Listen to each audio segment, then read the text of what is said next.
Assalamualaikum warahmatullahi wabarakatuh. Halo teman-teman, perkenalkan nama saya Tiara Putri Awal Yuniarti. Saya dari kelas 10 MPLB 2 dari SMK Negeri 1 Tanjung Pandan. Pada kesempatan kali ini, saya ingin menceritakan sebuah kisah dari Kepulauan Bangka Belitung. Kira-kira kisah apa ya itu? Kisah ini berjudul Penyumpit dan Putri Malam. Kita langsung saja ke ceritanya ya teman-teman. Dahulu kala ada seorang pemuda bernama Penyumpit. Ia hidup sebatang kara dan tinggal di rumah yang kecil peninggalan orang tuanya. Ketika masih hidup, ayah Penyumpit selalu saja berhutang kepada seorang kepala desa, yaitu Pak Raji. Pak Raji adalah seorang yang sangat kaya raya, tetapi ia sangat jahat dan licik. Hutang ayah Penyumpit tak pernah lunas karena Pak Raje selalu melipat gandakannya. Walaupun orang tua Penyumpit sudah meninggal dunia, Pak Raje tak pernah menganggap hutang itu lunas. Sebagai gantinya, Penyumpit harus bekerja dengan Pak Raje dengan cara menjaga sawahnya dari pagi hingga malam. Hei Penyumpit, jaga sawahku ya, jangan sampai sawahku rusak. Jika sawahku rusak, kamu harus mendendanya dan kamu harus membayar semua kerusakan itu. Pesan Pak Raje sebelum Penyumpit pergi ke sawahnya. Padahal Pak Raje tahu kalau sawahnya itu akan rusak karena dimasuki oleh babi-babi hutan. Ketika tugas satu sudah selesai, Pak Raje memberikan tugas lagi, dan tugas lagi. Sekarang tugas Penyumpit sangat berat. Ia bekerja siang dan malam. Jika siang, ia harus menuai padi yang siap panen, dan jika malam, ia harus menjaga sawahnya agar tidak dirusak babi hutan. 7 hari sudah Penyumpit melaksanakan tugasnya dengan baik. Di hari ke-8, pada saat Penyumpit sedang asyik duduk di danau, Penyumpit melihat ada seekor babi hutan memasuki wilayah sawah Pak Raji. Dengan cekatan, Penyumpit melemparkan tombaknya kepada babi hutan itu. Ternyata mata tombak Penyumpit mengenai kaki si babi hutan. Penyumpit pun akhirnya mencari babi hutan itu. Tetapi babi hutan itu sudah hilang dan lenyap, entah kemana perginya. Hanya ada tetesan darah yang bercucuran di sepanjang jalan. Kemana babi hutan itu? Apakah ini darah dia? Penyumpit mengikuti jejak darah itu karena ia ingin mengetahui di mana letak persembunyian para babi-babi hutan. Semakin jauh, semakin dalam, semakin lama ia memasuki hutan. Alangkah terkejutnya dia ketika melihat seekor babi hutan berubah menjadi putri yang sangat cantik. Ia pun terdiam saat melihat perubahan itu. Putri, apakah kau babi yang tadi aku lukai?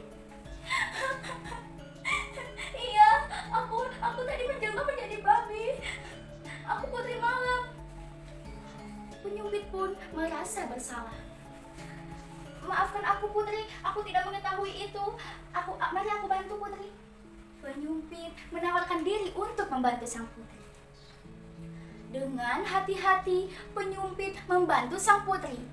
Lalu ia mengobatinya dengan daun yang bisa menjadi obat untuk membersihkan luka sang putri.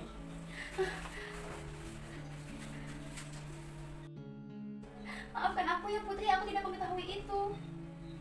Lalu keesokan harinya sang putri sudah bisa berjalan kembali. Sebagai tanda terima kasih, sang putri memberikan sebuah bingkisan untuk Penyumpit yang berisikan rempah-rempah. Ini untukmu, ingat ya, jangan kamu buka sebelum kamu sampai di rumah. Oh, terima kasih. Penyumpit pun pulang ke rumah, lalu ia menuruti pesan sang putri. Ketika ia sampai di rumah dan membuka bungkusan itu, alangkah terkejutnya dia karena bungkusan yang tadi berisikan rempah-rempah berubah menjadi barang-barang berharga seperti emas, berlian, permata, dan intan. Apakah ini benar? Penyumpit pun kini menjadi seorang yang kaya raya. Lalu penyumpit datang ke rumah Pak Raje untuk melunasi hutang-hutang ayahnya itu. Ini Pak, saya ingin melunasi hutang-hutang ayah saya.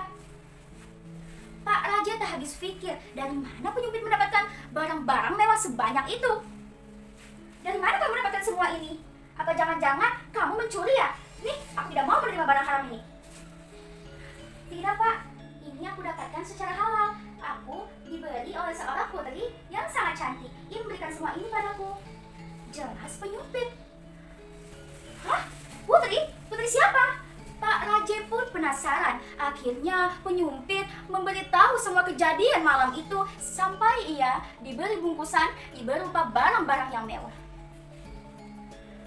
Ternyata Pak Raje penasaran dan ingin juga mencoba mendapatkan kekayaan dengan cara yang mudah. Diam-diam Pak Raje meniru apa yang telah dilakukan penyumpit pada malam itu. Pak Raje ingin mencoba menombak babi hutan dan menjaga sawahnya. Malam itu Pak Raje mencoba untuk menjaga sawahnya dan mencari babi hutan yang akan ia tombak. Tetapi karena tidak terbiasa berjaga malam, Pak Raje pun mengantuk dan tertidur.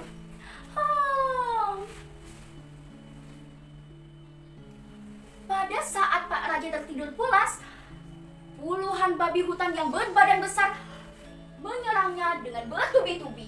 Ada yang menginjaknya dan ada juga yang menyeruduknya. Pak Raje mati mengenaskan karena dibunuh oleh babi-babi hutan. Keesokan harinya, berita kematian Pak Raje tersebar di seluruh kampung.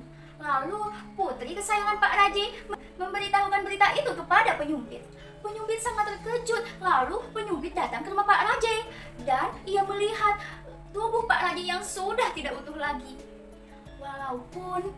Walaupun Pak Raje selalu jahat kepada penyumpit, tetapi penyumpit tidak pernah merasa dendam.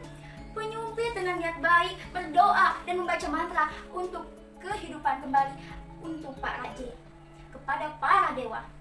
Ajaibnya, doa dan mantra penyumpit terkabul. Seluruh tubuh Pak Raje menyatu dengan sendirinya dan luka-luka yang ada di tubuhnya semuanya sembuh. Pak Raje pun merasa sangat malu kepada penyumpit karena selalu berbuat jahat. Penyumpit, maafkan aku ya, aku telah berbuat jahat kepadamu dan keluargamu. Sebagai gantinya, aku akan menikahkan kamu dengan anakku, kata Pak Raje kepada penyumpit. Beberapa hari kemudian, penyumpit pun menikah dengan putri Pak Raje. Dan penyumpit menjadi seorang yang sangat kaya raya dan ia hidup bahagia bersama istrinya. Pak Raje pun menjadi seseorang yang baik hati dan tidak sombong. Ketika usia Pak Raje semakin lanjut, Pak Raje meminta penyumpit untuk menjabat sebagai kepala desa untuk menggantikannya.